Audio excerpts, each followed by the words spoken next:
우리가 그 하나님에 대해서 알아갈 때 하나님이 어떤 분이신가라고 이렇게 생각할 때 크게 이제 두 가지로 생각해 볼 수가 있습니다. 하나님의 어떤 본질적인 속성이 있고요. 그리고 이제 하나님의 도덕적인 또 속성이 있습니다. 그래서 본질적인 속성은 하나님은 전능하신 분이죠. 그리고 전지하신 분이고 또 편재하시는 분이에요. 그러니까 편재라는 건 어디든지 다 계시다는 거예요. 인간에게는 없지만 하나님에게만 있는 것이 바로 전지, 전능, 편재가 이제 하나님의 어떤 본질적인 그러한 이제 속성입니다. 그래서 이걸 갖다가 이제 그 라틴어에서 나온 영어로 하면은 옴니포텐스, 옴니사이언스, 옴니프리젠스. 그래서 옴니라는 게 이제 올이라는 것이거든요. 어디에나. 그러니까 쓰리 옴니, 옴니가 세 개잖아요. 그래서 우리가 옴니를 사용하는 단어가 뭐가 있나 생각해 보니까 옴니버스라는 게 있어요. 그러니까 옴니버스라는 게 여러 개를 다 한꺼번에 묶는다는 그런 모든 것을 묶는다는 그런 의미가 있잖아요. 그래서 이제 하나님께서도 모든 것을 아시고 모든 것을 행하시고 또 모든 곳에 계시는 거예요. 그래서 인간에게는 없지만 하나님만 가지고 계시는 게 바로 이렇게 전지, 전능, 편재하십니다. 그게 이제 하나님의 본질적인 속성이라고 한다면 또 하나님의 어떤 성품적인 속성, 도덕적인 속성이 또 있어요. 그게 바로 오늘 함께 우리가 읽은 그 요한 1서 3장에 나오는 하나님의 모습인데 그거는 바로 하나님의 사랑과 공의입니다.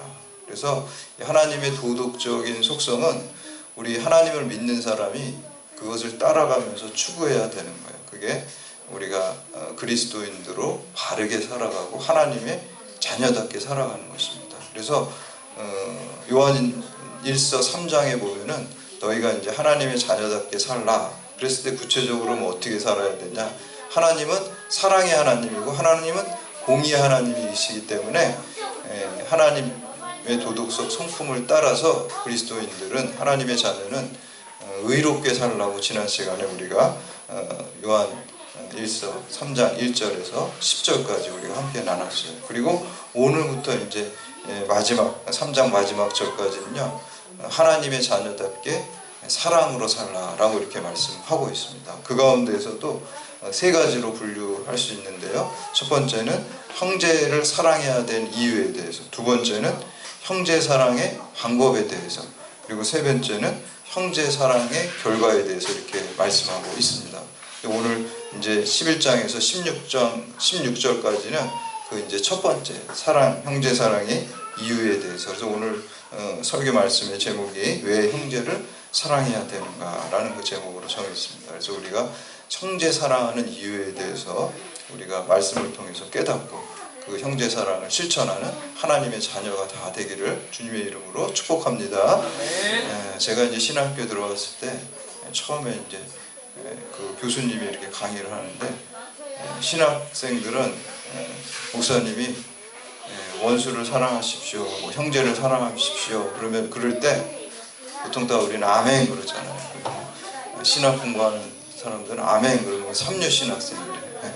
왜 그런 말이 들어보니까 고민을 해야 된다는 거예요. 우리가 근본적으로 사랑하는. 두 번째는 형제를 사랑하십시오 그러면은 어떻게 사랑합니까? 이렇게 질문하는 학생이 있대요. 그 이류 신학생이라. 방법에 대해서 이제 실천하려고 물어보는 거겠죠.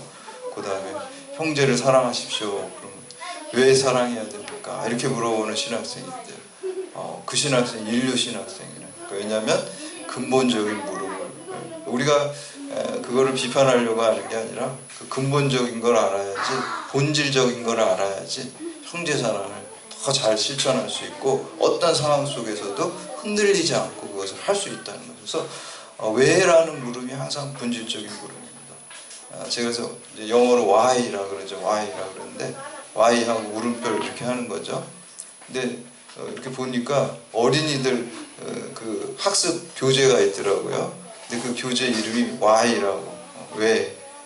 굉장히 좋은 것 같아요. 학습하는 데 있어서 어린이들이 무조건 뭘 하라는 것보다 왜 해야 되는지 그 이유를 알려주면, 결과를 알려주는 것보다 그 이유를 알려주면은 자발적으로 그것을 행하게 되고 본질적으로 그것을 행하게 될 줄로 믿습니다. 그래서 우리가 항상 교육할 때도, 어린이들을 교육할 때도 결과만 딱 주는 것보다도 그걸 왜 해야 되는지를 설명하면 내가 해야 되겠구나.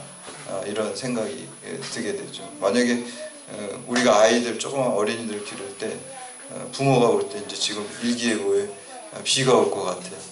그러면 야 너 우산 가져가 이렇게 결과만 얘기해 주잖아요. 그럼 걔가 이제 그걸 말해서 들고 가요. 또 어쩌다 보면은 비가 오는 날 그 얘기를 못 해줄 때가 있잖아요. 부모님이 항상 해줄 수 있는 건 아니잖아요. 그러면 그 아이가 만약에 우산을 안 가져서 비를 맞으면 어떻게 되냐면요, 부모를 원망해요. 왜 말 안 해줬냐고 이렇게 결과만 얘기해요. 이게 좋은 기억이 아니라는 거예요.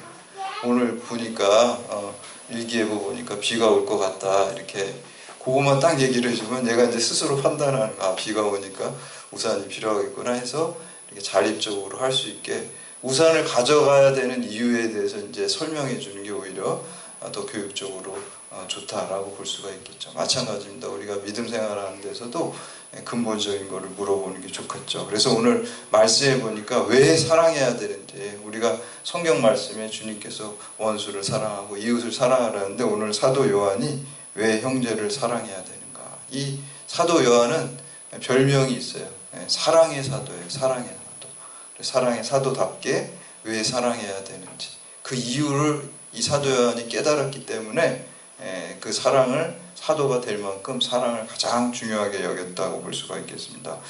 그래서 그 필연적인 이유를 오늘 세 가지로 말씀하고 있습니다. 첫 번째는 우리가 하나님의 자녀이기 때문에 형제를 사랑해야 되는 것입니다.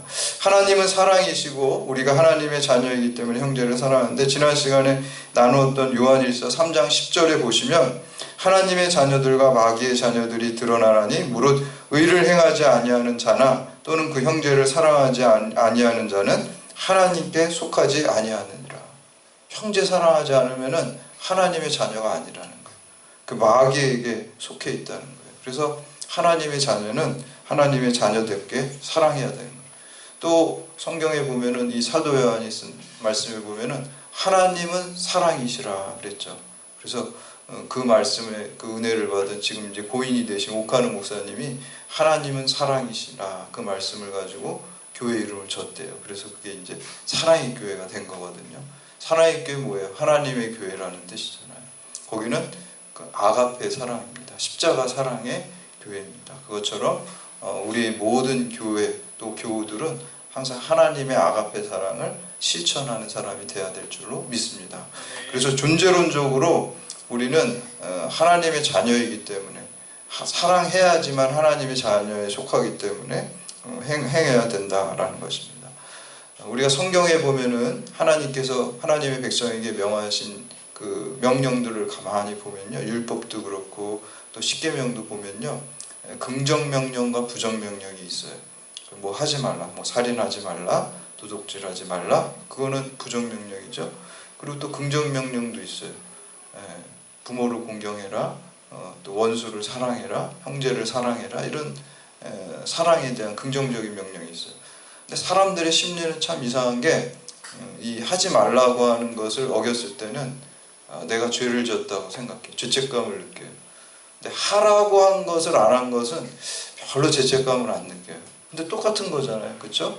하지 말라고 한 거 하는 거 하나, 하라고 한 거 안 한 거랑 똑같은 죄예요. 더군다나 예수님께서 이 최고의 그 계명, 그 사랑 계명이에요. 하나님 사랑, 이웃 사랑이잖아요. 지상 계명이라 그러잖아요. 지상 명령은 선교 명령이고요. 땅 끝까지 복음을 전파하는 게 지상 명령이고요.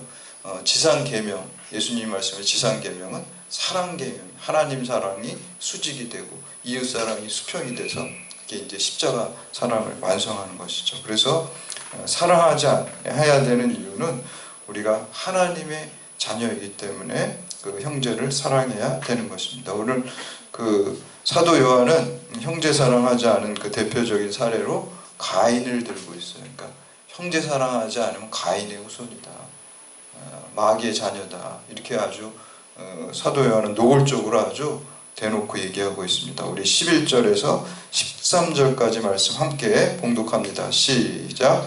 우리는 서로 사랑할지니 이는 너희가 처음부터 들은 소식이라. 가인같이 하지 말라. 그는 악한 자에게 속하여 그 아우를 죽였으니 어떤 이유로 죽였느냐. 자기의 행위는 악하고 그의 아우의 행위는 의로움이라. 형제들아 세상이 너희를 미워하여도 이상히 여기지 말라. 아멘. 가인이 악한 자가 뭡니까? 사탄에게 속해졌다는 거예요. 사탄에게 속했기 때문에 가인은 형제를 미워하고 죽이고 이렇게 했다는 거예요. 반면에 우리 하나님께 속한 자는 사랑이 있어야 되는 것입니다. 그래서 오늘 성도가 서로 사랑해야 된다는 것이 복음의 핵심이고요. 기독교는 사랑의 종교다. 믿지 않는 사람도 그건 알거든요. 사랑이 제일 중요한 거예요. 십자가가 기독교의 상징이잖아요. 십자가는 바로 하나님의 사랑을 상징하는 거예요. 아가페 사랑. 바로 그 사랑을 우리가 받아가지고 이 세상으로 흘려보내는 사랑의 통로가 되어야 될 줄로 믿습니다. 그래서 우리가 사랑해야 되고, 요한복음 13장 34절 35절에서 예수님께서 새 계명을 너희에게 주노니 서로 사랑하라. 내가 너희를 사랑한 것 같이 너희도 서로 사랑하라. 너희가 서로 사랑하면 이로써 모든 사람이 너희가 내 제자인 줄 알리라. 여러분들이 사랑하면 믿지 않는 사람들도 야, 기독교인들은 사랑하는 사람들이구나, 또 예수님의 사랑하는 예수님의 제자구나 라는 것을 알 수가 있다라는 것입니다. 그런데 그렇게 사랑하다 보면 오늘 말씀해 보니까 어때요? 미워한다 그랬어요. 시기한다 그랬어요. 사랑하면. 오히려 왜 그럴까요? 가인이 왜 아벨을 미워했을까요? 뭐 특별히 아벨이 가인에게 잘못한 것도 없는데, 이 아벨이 의롭게 되면 의롭지 못한 사람의 그 악이 드러나게 되어 있어요. 그러니까 어둠은 빛을 미워해요. 그렇기 때문에 핍박하는 거예요. 그래서 억울할 수가 있잖아요. 우리가 사랑하면서 살고 바르게 살면은 시기 질투하고 오히려 미워하고 미움을 당하게 돼 있어요. 그래서 오늘 말씀해 보면은 13절에 세상이 너희를 미워해도 어떻게 여기지 말라 그래서 이상히 여기지 말라. 당연하다는 거예요. 우리가 바르게 살고 빛 가운데 살면 어둠들이 싫어하는 게, 자기 다 같이 어두워지고 나쁜 짓을 이렇게 해야 되는데 쟤네들은 안 한단 말이에요. 그러면 거기를 미워하고 또 괴롭히고 억울하게 눈명을 씌우고 이런 일들이 있게 된다는 것입니다. 그래서 우리 아까 찬양할 때도 사명이라는 찬양 가사 보니까 세상이 미워해도 나는 십자가의 길을 가고 세상이 나를 미워해도 나는 세상을 사랑하겠습니다. 이렇게 사명이란 그 찬양의 가사에도 나오는 것처럼 우리가 주를 따라갈 때, 빛 가운데 살 때 어둠의 세력들이 우리를 핍박하고 미워하지만 그게 십자가의 길이고 주님 가신 길임을 믿으시기를 바랍니다. 그래서 이 두 번째는 형제를 사랑해야 되는 이유는 내가 영생을 얻을 수 있기 때문입니다. 사랑해야지 영생을 얻을 수 있어요. 14절 말씀 함께 봉독합니다. 14절 시작. 우리는 형제를 사랑함으로 사망에서 옮겨 생명으로 들어간 줄을 알거니와 사랑하지 아니하는 자는 사망에 머물러 있느니라. 아멘. 이게 무슨 무시무시한 말씀이죠. 우리가 사랑해야지 사망에서 생명으로 옮겨가고 또 사랑하지 않은 자는 사망에 머물러 있게 된다라고 말씀하고 있습니다. 이 말씀을 좀 우리가 잘못 해석하면 우리가 형제 사랑하는 공로와 업적 때문에 내가 생명을 얻었구나, 구원을 얻었구나 이렇게 보일 수도 있습니다. 그러나 그런 뜻이 아니라 형제를 사랑하는 것을 보니까 저 사람이 진짜 예수 생명으로 사는 사람이구나 라는 것을 알 수가 있어요. 이거를 이제 무슨 존재론적 순서와 인신론적 순서가 반대라 그러는데, 형제를 예수님을 믿으면, 예수님의 사랑이 진짜 믿으면은 형제를 사랑하게 돼 있겠죠, 당연히. 그런 순서죠. 그러나 이 사람이 진짜 예수님의 사람인지 사람들은 모르잖아요. 근데 어떻게 아냐면은 이 사람이 형제를 사랑하는 거 보니까 이 사람이 진짜 예수님의 사람이었구나, 사랑의 사람이었구나, 이런 것을 알 수 있다라는 것입니다. 그래서 그 결과를 보고 하는 것입니다. 그런데 요한일서 2장 3절 4절에도 보면은 우리가 그의 계명을 지키면 이로써 우리가 그를 아는 줄로 알 것이요 그를 아노라 하고 그의 계명을 지키지 않은 자는 거짓말하는 자요 진리가 그 속에 있지 아니한다라고 이렇게 말씀하고 있습니다. 그래서 형제를 사랑할 때 우리에게 영생을 얻을 수 있기 때문에, 형제를 사랑하는 게 누가 그러면 제일 복 받는 거예요? 내가 복 받는 거예요. 그렇죠? 형제를 사랑하면 나한테 영원한 생명이 있기 때문에 내가 가장 복받는 거예요. 그리고 형제를 미워하고 또 마음에 그 미움을 계속 품게 되면요, 누가 제일 손해입니까? 내가 제일 손해예요. 왜냐하면 하나님은 사랑이시기 때문에 미움과 같이 동거할 수가 없어요. 그래서 여러분들이 누구를 미워하고 또 그렇게 되면은 하나님과 관계가 딱 막히게 돼요. 영적으로 막히게 돼요. 그 문제를 해결해야 돼요. 하나님과 교통하는데 미움이 딱 가로막혀 있는 거예요. 죄가 가로막혀 있는 거예요. 또 억울함을 우리가 살아가면서 억울한 일이 있을 때가 있고 또 미운 사람이 있을 때가 있습니까? 없습니까? 예, 있죠. 없다 그러면 거짓말 하시는 거예요, 여러분. 있어요. 예, 억울한 일이 있고 미운 사람이 있고 나를 터무니없이 힘들게 하는 사람도 있어요. 세상이 미워한다 그랬잖아요. 예, 내가 잘못 안 했는데 억울한 일 당할 때가 있습니다. 그렇지만 우리 믿음의 사람은 뭘 믿는 거냐면 하나님이 섭리를 믿는 거예요. 그래도 그 가운데도 억울한 일이 있고 미련한 사람이 나를 괴롭혀도 여기에도 내가 잘 다 이해할 수 없는 하나님의 계획이 있을 것이다. 섭리가 있을 것이다. 라고 해서 일순간 억울할 수는 있지만 억울함을 계속 마음에 품고 있는 거는 제가 보니까 그 불신앙이에요. 거기 미움과 억울함이 계속 마음에 품고 순간적으로는 그런 마음이 들죠. 그게 안 들면은 우리가 사람이라고 하기가 어렵잖아요. 사람이 육체를 갖고 있기 때문에 연약하기 때문에 그런 게 탁 들지만 그걸 가지고 하나님 앞에 나아갈 때 억울함을 가지고 또 미움을 가지고 하나님 앞에 내놓고 기도할 때 하나님께서 그거를 바꿔주시고 치유해 주시고 믿습니다. 저는 우리 요셉이요 그 형들에 의해서 그 애굽의 노예로 팔려가게 되잖아요. 억울했을까요? 안 억울했을까요? 억울했겠죠.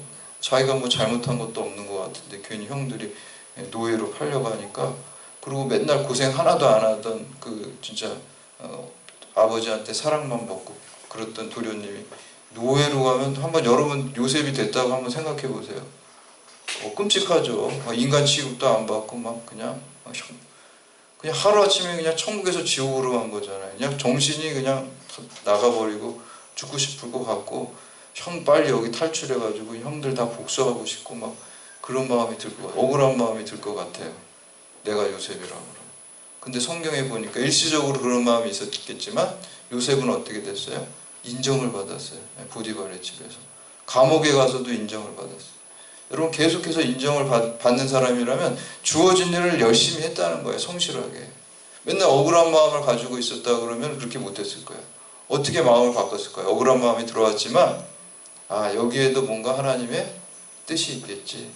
내 중심은 늘 하나님을 향하니까 그 마음을 신앙으로 고친 거예요. 억울한 마음 물리치고 하나님의 계획과 꿈이 이루어지겠지 하고 거기서 열심히 하니까 거기서도 인정받고 감옥에서도 인정받고 총리 대신 가서 이제 구원의 역사에 쓰임받은 거예요. 그래서 만약에 요셉이 거기서 맨날 억울해하고 불평하고 막 그냥 형들 미워하고 이렇게 하고 있었다면 하나님의 구원의 역사에 쓰임받을 수 없었을 것입니다. 그러나 그 억울함과 미움을 사랑과 그리고 하나님의 섭리와 믿음으로 바꿨을 때 그가 하나님의 역사에 크게 쓰임받는 인물이 되었던 것입니다. 그래서 나중에 뭐라 그래요? 형들을 만났을 때 형들이 오히려 총리 대신이고 권력자고 자기네들은 죽을 수도 있으니까 그냥 벌벌 떠니까 오히려 위로를 해주잖아요. 하나님이 형들을 통해서 형들이 나 미워서 노예로 판 거이지만 합력해서 선을 이뤄서 미리 구원을 위해서 구원의 역사를 이루어가게 여기서 보내셨다니까 관점이 바뀐 거예요. 그래서 여러분 혹시 살아가면서 억울한 일이 있고 또 미워할 만한 일이 있을지라도 그거 마음에 품고 있으면 누구 손해라 그랬어요? 내 손해. 내가 제일 손해. 하나님이 나와 함께 하시죠. 그리고 여기는 더 무서운 말을 지금 사도요. 형제를 사랑하지 않으면 영생을 얻을 수가 없다 그랬어요. 그래서 사망에 들어간다. 마귀의 자녀가 된다고 아주 극단적인 표현을 지금 사도 요한은 우리가 항상 사랑해야 될 줄로 믿습니다.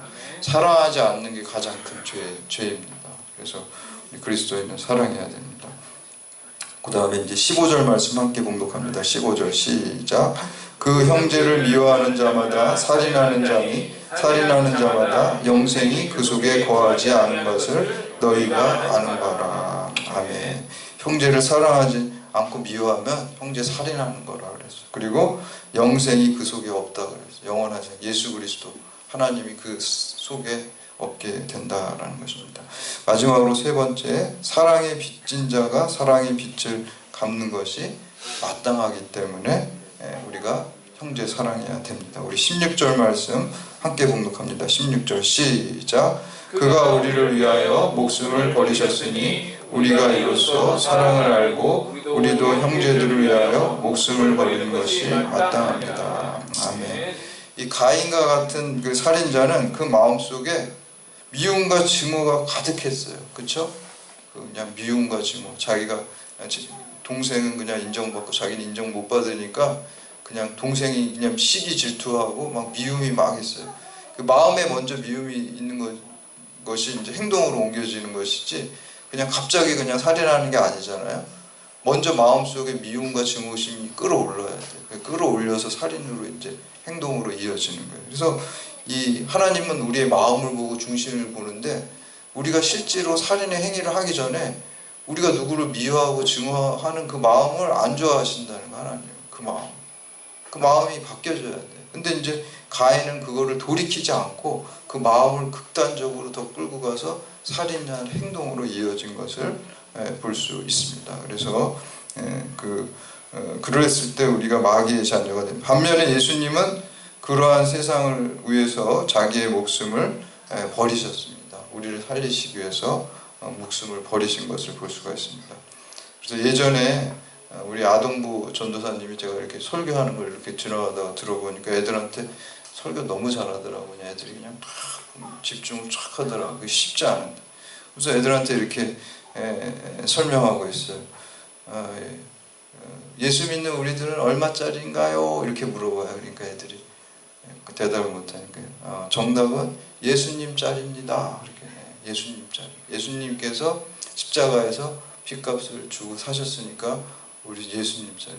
그렇죠. 우리 예수님짜리죠. 그래서 우리가 십자가에서 죽으신 그 핏값을 지불하고 주님께서 우리를 사셨기 때문에 예수님짜리입니다. 그래서 우리가 예수님의 생명의 빚진 자 의식을, 채무 의식을 가지고 살아가는 것이 마땅합니다. 우리 16절 말씀 보시면 그가 우리를 위하여 목숨을 버리셨으니 우리가 이로써 사랑을 알고 우리도 형제들을 위하여 목숨을 버리는 것이 마땅하니라. 여기서 마땅하다는 게 원어에 보면 오페일로멘, 빚진 자의 자세. 그러니까 우리는 누구의 빚을 졌어요? 예수 그리스도에게 사랑의 빚을 졌어요. 예수님짜리잖아요. 그리고 은혜의 빚을 졌어요. 그러니까 우리 마음속에 늘 그 빚진 자의 마음, 사랑의 빚진 자, 하나님 주님의 은혜의 빚진 자의 마음으로 우리가 형제를 사랑하고 그것이 갚는 길이에요. 형제를 사랑하고 사랑을 실천하는 겁니다.